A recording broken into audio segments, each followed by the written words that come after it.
Hello, everyone. This is Jessica from Colombia. Welcome to a new episode of Ashram Talks. Remember that Ashram Talks gathers a variety of international speakers to discuss spiritual topics based on the knowledge of the Vedas through different scriptures such as the Bhagavad Gita.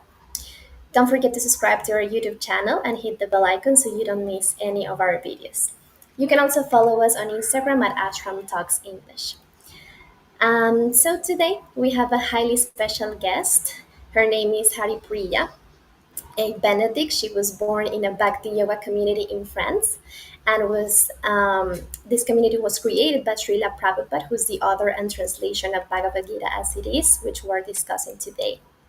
She started her yoga practice and learning of Eastern scriptures and literature at age 13. She holds a BA from Sarah Lawrence College, majoring in psychology, and after which she spent 6 years in India studying under her spiritual teacher's guidance. She then taught for many years in New York, Florida, and California, sharing Yoga Nidra or Bhagavad Gita to clients in the FBI, Department of Defense, KKR, as well as to A-list celebrities and Fortune 500 company heads. She taught Bhagavad Gita workshops and Yoga Nidra teacher trainings in New York and Florida at Pure Yoga, Stand and State Yoga, Yoga Maya on Factory, the Bhakti Center, and the Sanctuary. She's currently training as a Sadvato facilitator to raise consciousness and enrich lives with spiritual principles and the power of connecting to our true selves. So, welcome, Haripriya. We're so happy to have you here. How are you today? Thank you so much. I'm very happy to be here. I'm grateful for this opportunity. Thank you all. Thank you for being here, sharing your spiritual knowledge and realizations. And so, the stage is all yours. You may start the lecture. Thank you so much. Thank you. So often we start with acknowledging our teachers. So there's a really simple mantra that we say that's acknowledging the teachers that have opened our eyes to a different vision, a spiritual vision. So I'll just take a moment. Om Jnana Timarandasya Gyananjana Shalakaya Chakshurun Militam Yena Tasmai Shri Guruve Namaha. And I pay my respects to my teacher and to my parents' teacher, Srila Prabhupada, and to all the teachers that I've had in my life. So today we have a very interesting section of the Bhagavad Gita. It's chapter 1, text 7 all the way to 11. So we're gonna cover a bit. I'll touch on some aspects of it. So we're still setting the stage, as some of the previous speakers mentioned. We're setting the stage for this amazing, deep philosophical discourse that really unfolds in chapter 2. And here we are in chapter 1. And before I begin reading from the Bhagavad Gita, because it's a sacred text, I will also just recite one mantra in gratitude to the sacred text and in respect to it. Om Namo Bhagavate Vasudevaya. Om Namo Bhagavate Vasudevaya. Om Namo Bhagavate Vasudevaya. So I'm going to read the English. I'm going to actually read from 7 all the way to 11, and then we'll kind of backtrack a little bit. So, O best of the Brahmanas. He's speaking to Duryodhan. So if you haven't watched before, Duryodhan's, who's kind of initiating this war, his father asks what happened, and Sanjay, who has some vision, is explaining what happened, and he's saying that Duryodhan, who's on the battlefield, who's scared, and he's comparing his army to Arjuna's army, and he's speaking now about his army, and he's speaking to his teacher, Drona Acharya, who's a Brahmana. O best of the Brahmanas, for your information, let me tell you about the captains who are specially qualified to lead my military force. There are personalities like yourself, Bhishma, Karna, Kripa, Ashvatthama, who was actually his teacher's son, Vikarna, and the son of Somadatta called Bodhishrava, who are always victorious in battle. So he's calculating. These are people I can count on. These are people who are always victorious. There are many other heroes who are prepared to lay down their lives for my sake. And that sentence we're going to definitely unpack. They're ready to lay down their lives for my sake. All of them are well equipped with different kinds of weapons, and all are experienced in military science. Our strength is immeasurable, and we are perfectly protected by Grandfather Bhishma, whereas the strength of the Pandavas, carefully protected by Bhima, is limited. Now, all of you must give full support to Grandfather Bhishma, standing at your respective strategic points in the phalanx of the army.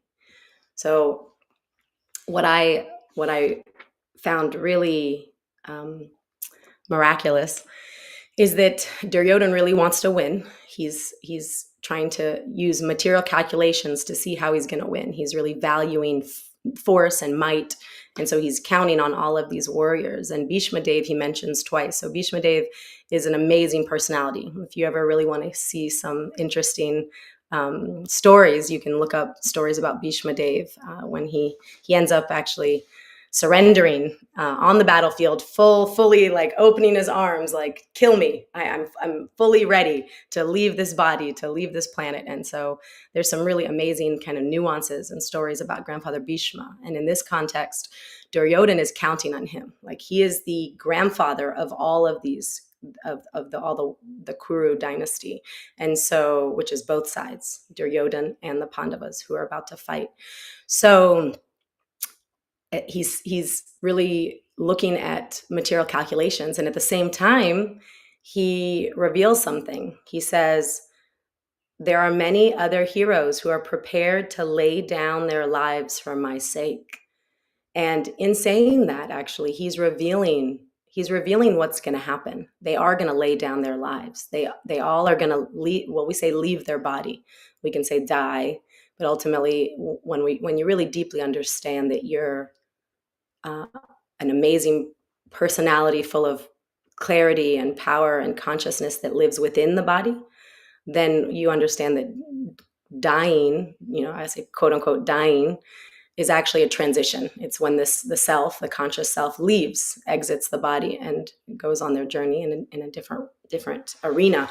But right now we're in the arena of this body. And so what's interesting here is Duryodhana already knows, and he's revealing the reality in the future, that they will all lay down their lives. They're going to lose.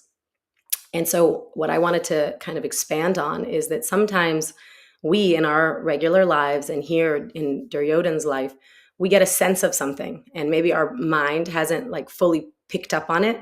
So he doesn't intellectually, he's not admitting intellectually that, yes, I'm going to lose this battle. All these warriors are going to lay down their lives, but he's saying it. So there's like some subtle understanding.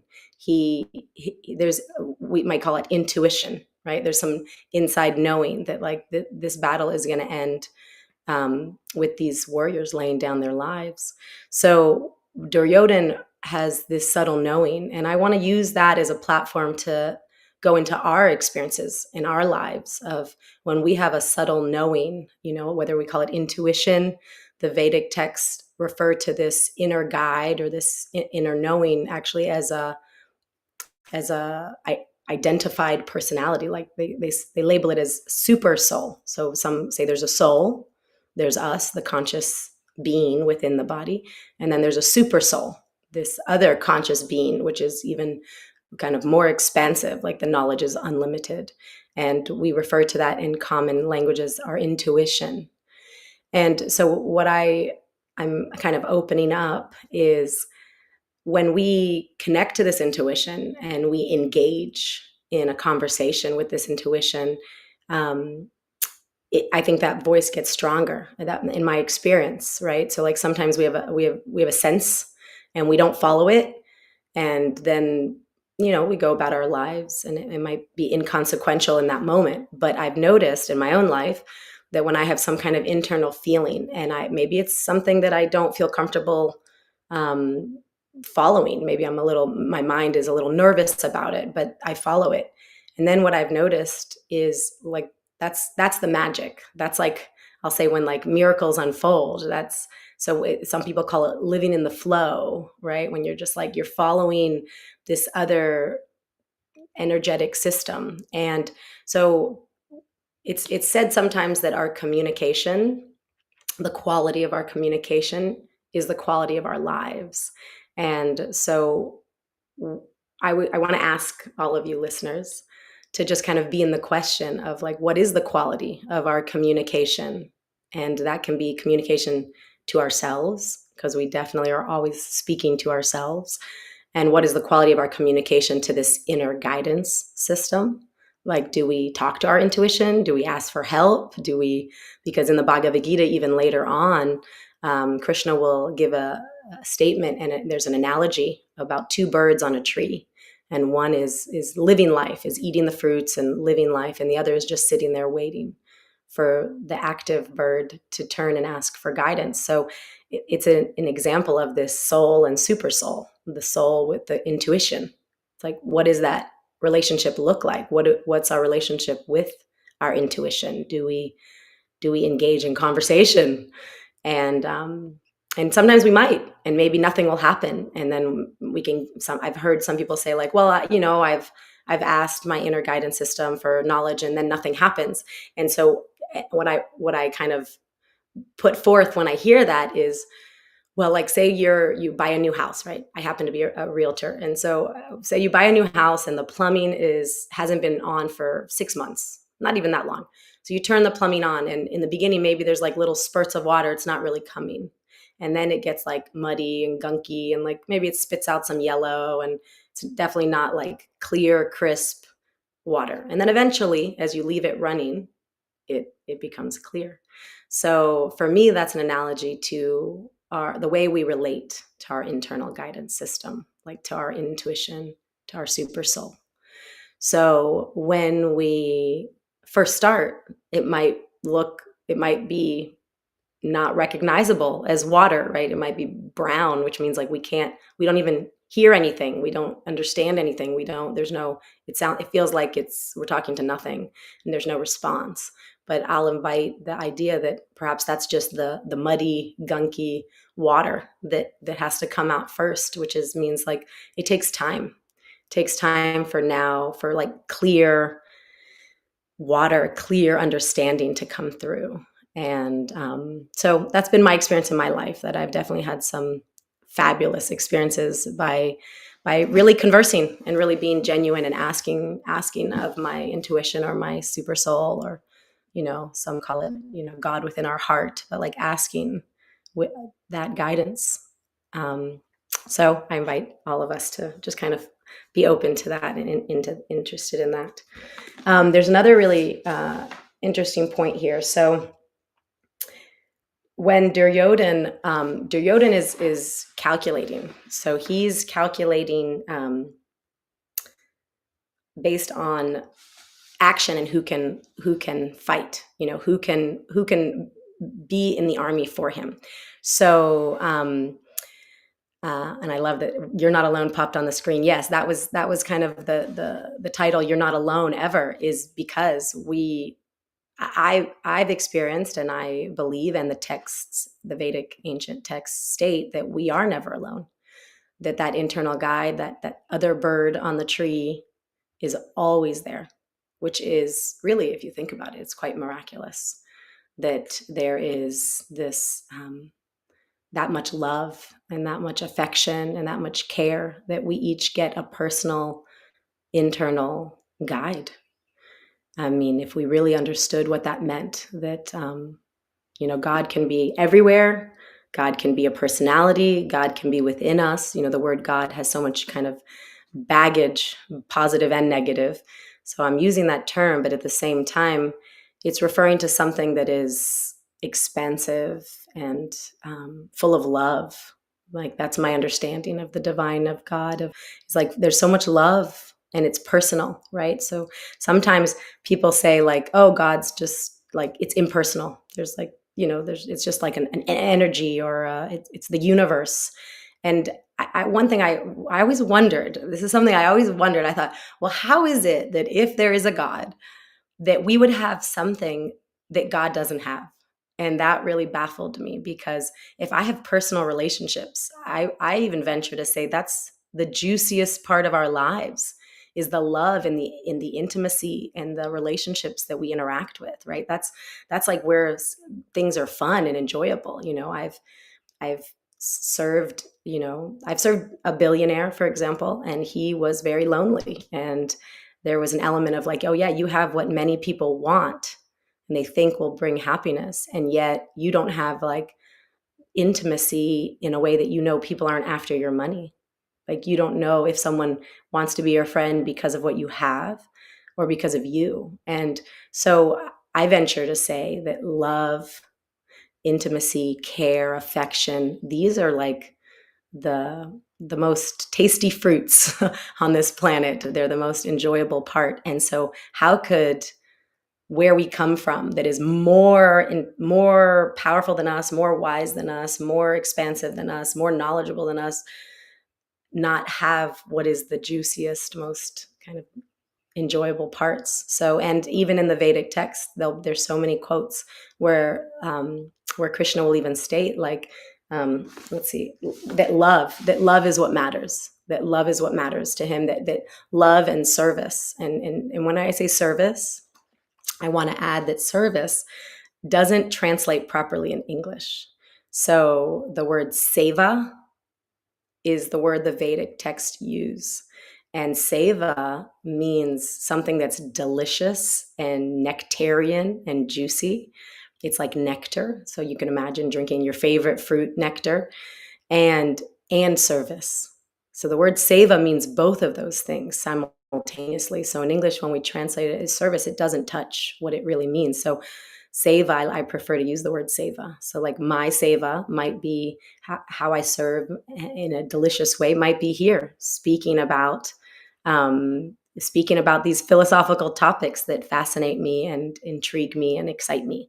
So that's my seva. That's my service. That's how I share my love with God. That's how I share my love with my internal guide that's always with me, that cares that much about me, that at any time I can ask for guidance, I can ask for support and help. And maybe I won't always keep that line open clear enough to understand, but that's my goal, is to keep that communication line open as much as possible and really know that I'm never alone. And if you'd like to entertain that idea, maybe we could try an experiment for 1 week, for the next week. Make that internal guide, that intuition, your best friend. Like for that week, instead of calling a friend when you're in distress or when you're stressed out about work or something's happening with the family life, make that the contact point and just see what happens. Just for 1 week, I'll give that as like an experimental venture you might want to try. So yes, one quote later in chapter 15, it says, I'm seated, Krishna speaking, he said, I'm seated in everyone's heart, and from me comes remembrance, knowledge, and forgetfulness. And I won't go too much into that because someone else who will be sharing that later, maybe it'll be me, we'll get to kind of unpack that. But there's many, many quotes like that about how God is within our heart. And God is there, present, listening, and ready to have a beautiful relationship, a dynamic, personal relationship tailored to us exactly as we are. We don't have to change who we are to have a deep, intimate relationship. I think religions sometimes do a disservice because there's like a format, or like I'll say like a box, right? And it's like, oh, if I put myself in this box, then I can have some relationship. And for me, there's another verse in the Bhagavad Gita that's one of my favorites, and I think I'll pause quoting extra verses in the future, but he says, abandon all religions and surrender unto me. Have no fear, I will protect you. And to me, that's like, yeah, it's not about what religion, like we can be in any religion. God knows who you're talking to, regardless of what you call him, right? You can say Christ, you can say Buddha, you can say Allah, you can say Krishna, you can say Adonai. And I guarantee that if there's a source out there, they know who you're talking to. So that's just I wanted to add that. And so yes, Arjuna, the story I wanted to share to close is Arjuna and Duryodhan had two different ways to approach Krishna, different relationships. So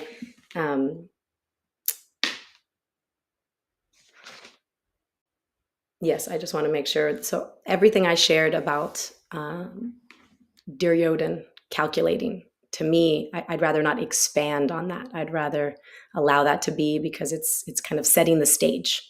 So instead, I'd like to just give a little nugget of when Arjuna and Duryodhan wanted Krishna on their side, they went to Krishna to ask for his help. And Krishna had stated actually that he won't fight.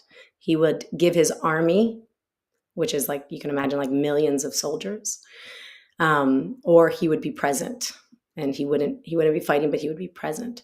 And so when Arjuna and Duryodhan came to speak to Krishna, Krishna was taking a nap, and Arjuna, out of respect, there was a lot of intimacy and care, but out of respect, he stood at the feet of the bed waiting for Krishna to wake up. And Duryodhan, out of his own comfort level, stood next to Krishna. And so when Krishna opened his eyes, he saw Arjuna first.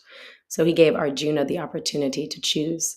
And Arjuna chose, even though Duryodhan really wanted the army and he was maybe anxious, oh no, Arjuna's going to choose first. He's going to get the millions of fighting soldiers. But actually, Arjuna chose being, the presence of the divine. He chose God to be present with him. And that means he valued being, which is, we're all human beings, right? The quality of being.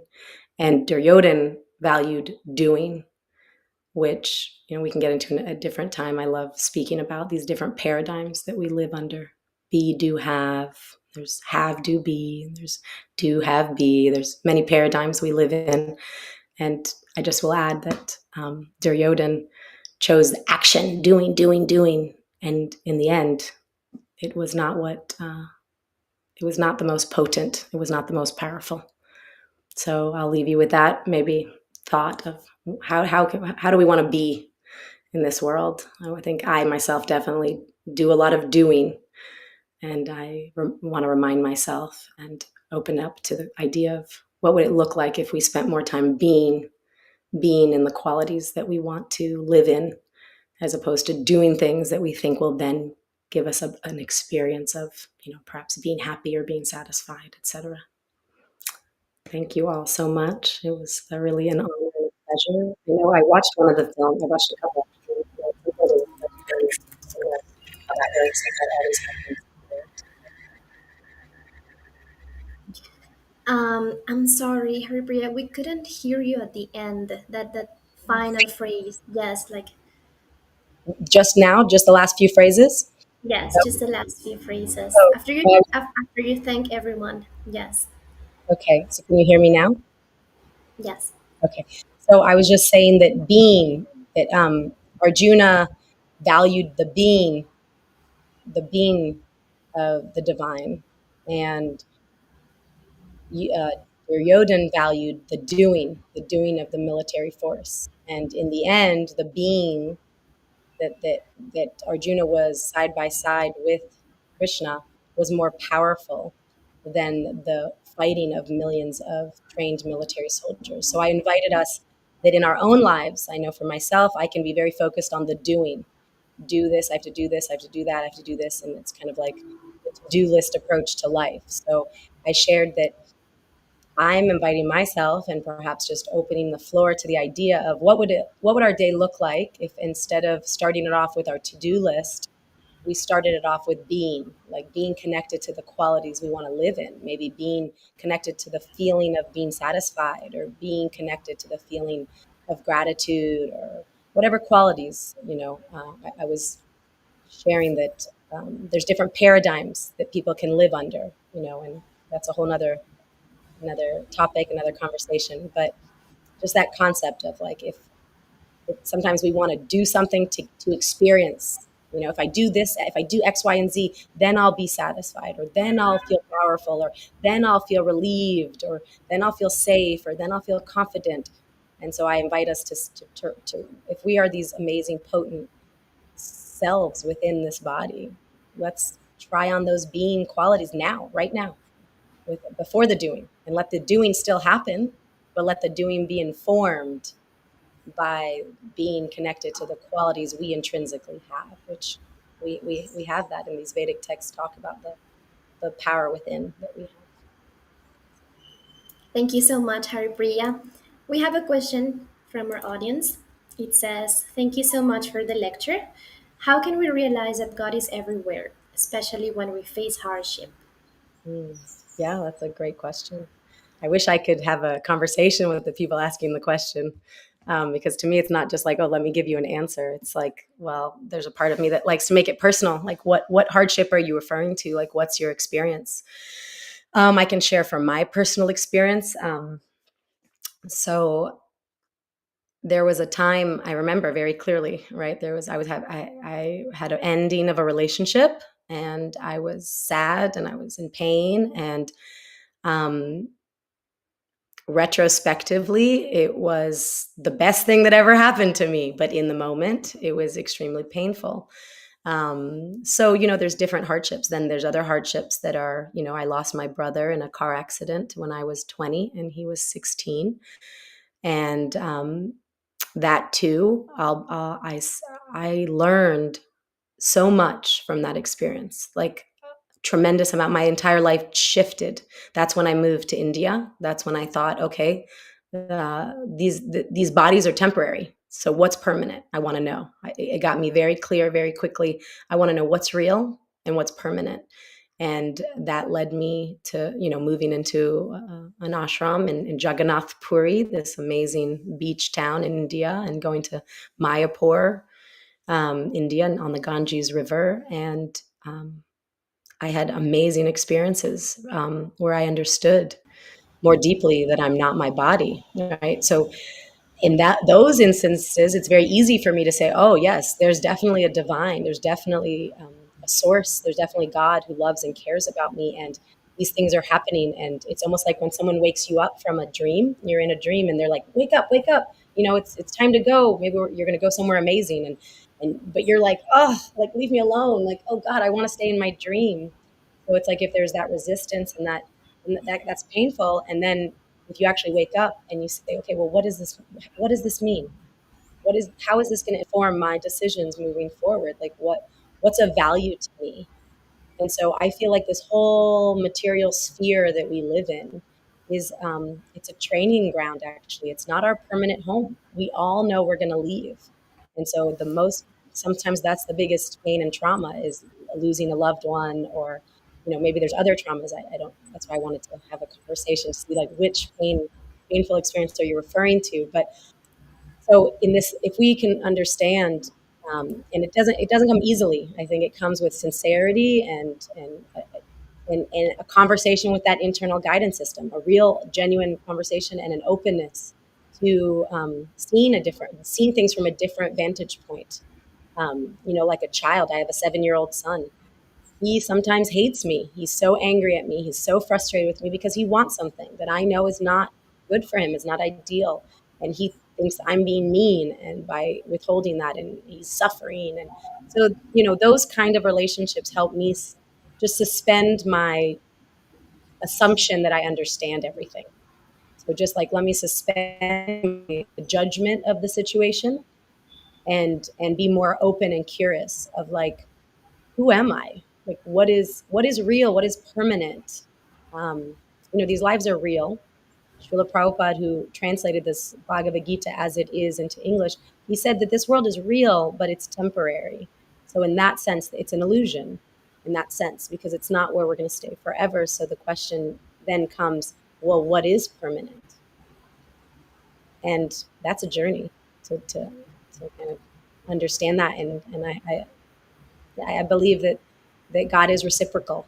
So there's reciprocation that happens. And just like a loving relationship, you have to put time in, energy in.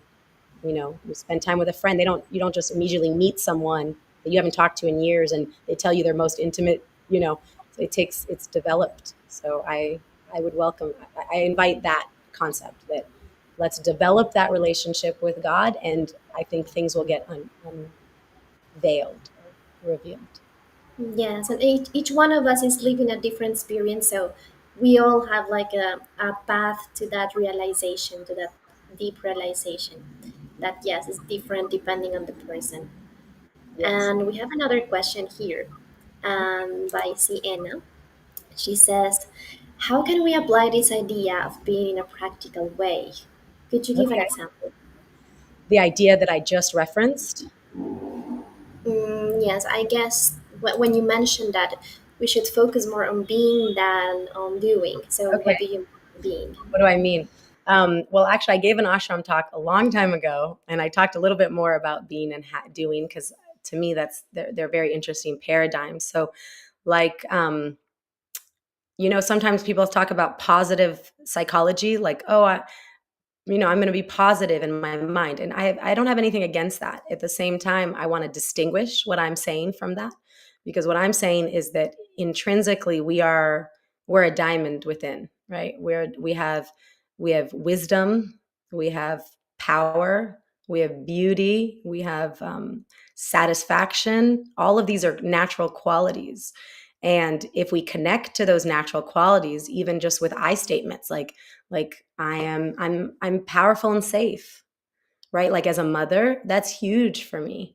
That instead of, oh, my son is upset and I'm trying to help him, so I'm going to do this and I'm going to do that, I'm going to try to adjust, I go to like, I'm safe. Like maybe his emotions are disturbing my emotions, maybe my conditioning from childhood or whatever I have in there is making me feel unsafe when my child is freaking out, and then I'm now in the craziness with him, as opposed to stopping and saying, I am safe, I'm safe.